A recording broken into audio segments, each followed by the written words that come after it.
When I've talked about corruption, it's mostly been in regards to The Sims 2, but what if I told you that The Sims 3 also becomes corrupted over time?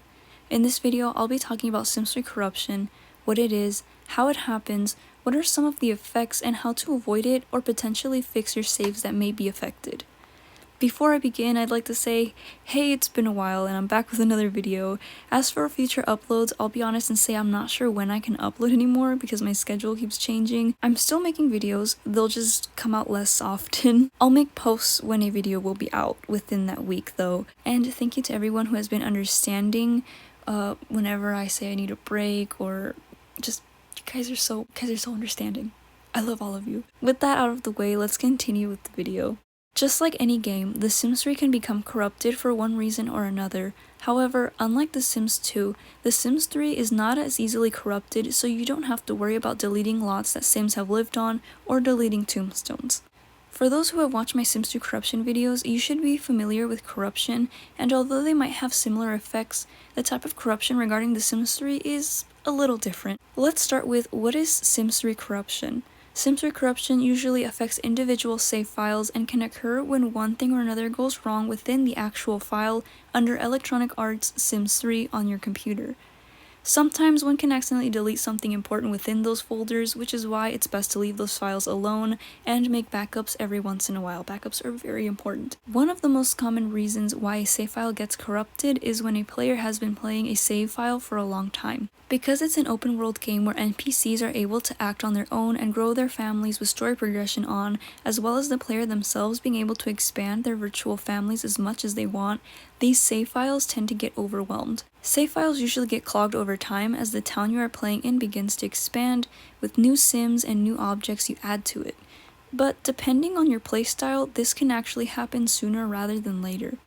It usually happens with legacy players who like to play long generations, although eventually it happens with all types of players who play in the same save file for a really long time. The town you play in also affects the speed in which the save file may corrupt.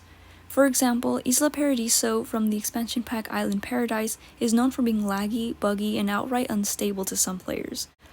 This is mostly due to the routing issues, which can be fixed by deleting certain lots with pre-existing families that tend to get stuck very quickly.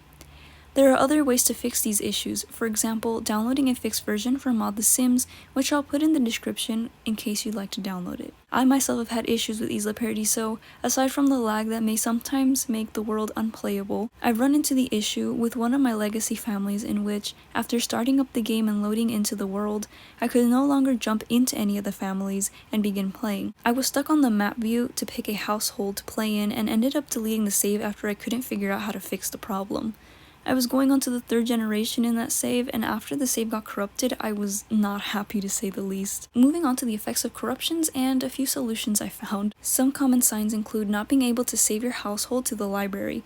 This usually means that one or more of your sims in the household is corrupted. Not being able to save your game at all. Players with this issue tend to receive an error 12 message, meaning that the file they're trying to save on is corrupted. I'll link a thread that takes you step by step on how to recover the save and fix the error since it's too long to explain in this video. Your game won't load past the launcher.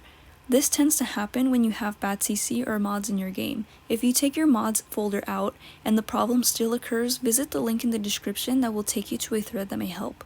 Your save file photo where your sims are displayed is distorted or the sims don't show up at all.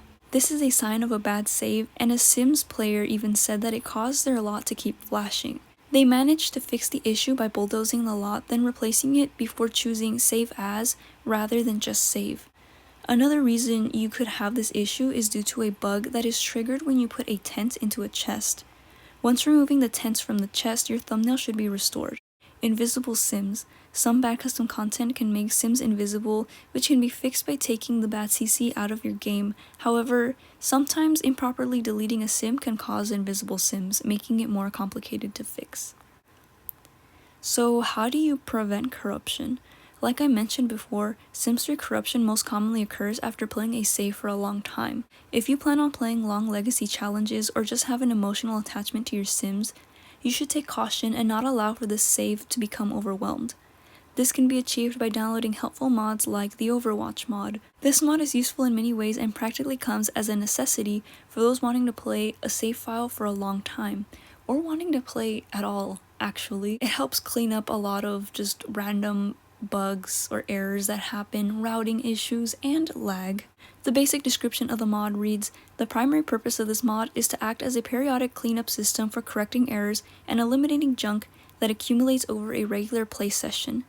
Basically, this mod will help make sure that your save doesn't bloat with any unnecessary crap and will allow you to play smoothly for a lot longer. A Reddit user said, "The guy who runs NROS has had his legacy running in one town for like 10 real-life years, but I don't know how much tweaking he's done to catch glitches as they first pop up, or what kind of specs he has." This also doesn't mean that everyone will experience corruption like this, so don't think it's a super big deal. Even though you shouldn't think of it as a super big deal, being cautious of what you delete and how you delete it is something to consider. Like I stated before, deleting sims improperly can cause issues, but certain mods like NROS Master Controller can help you delete sims in a much more successful and safe manner. Overall, if it wasn't for the lag and the pudding faces, The Sims 3 would be the perfect Sims game. It's got an open world and unlimited customization with the color wheel and creative style feature that lets you choose from many different textures and patterns. That's what I think anyway. Nothing much goes wrong in The Sims 3 except for the save bloating, lag, and the game occasionally crashes, but it all depends on your computer. Okay, so it's far from being perfect, but I still very much enjoy The Sims 3 on occasion.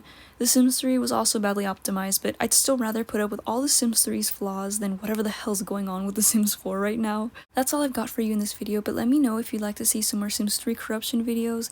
The Sims 3 corruption series will also continue, so don't think I've forgotten about it or given up. And until then, take care. I also forgot to mention that I have an art channel, which I haven't been posting on, but I will be doing some like speed drawing videos and just ranting or talking, just chill stuff if you want to check it out.